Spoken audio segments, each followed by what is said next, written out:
বিচার চাইবেন কার কাছে? বিচারকরাই তো ধর্ষক। বিচার চাইবেন কোন নেতার কাছে? সমাজের পরিচালকরাই তো ধর্ষক।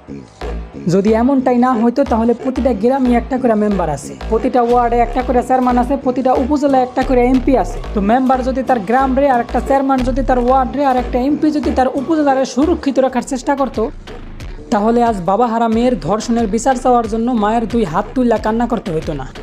অথচ ওই নেতাগুলার মেয়েরা সুরক্ষিতা।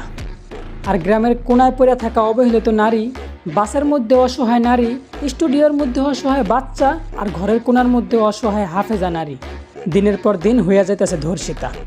এই দেশে ধর্ষকের পক্ষে কথা বলা উকিলদের কথাগুলা প্রশাসন খুব ভালোভাবেই মাইনা নেয়। অথচ অসহায় মেয়েগুলার ধর্ষণের বিচার চাওয়ার জন্য বাবা মা কিন্তু প্রশাসনের কাছেই ছুটতে যায়। হায় রে কপাল পোড়া বাংলাদেশ, নিজেদের দোষেই নিজেদের দেশটারে আমরা করতাছি শেষ। তাই বলি, ধর্ষকের বিচার চাওয়ার জন্য এখন আর প্রশাসনের কাছে না, নিজের ঘরের মধ্যে যান, একটা লম্বা ধারালো তলোয়ার নিয়ে দরজার সামনে বইসা যান। এদেশের মানুষ যদি ধর্ষণ করার অপরাধে ধর্ষকের ঘাড় থেকে কল্লা আলাদা করে ফালায়, তারপরে দেখবো এই দেশে ধর্ষণ করে কোন শালা।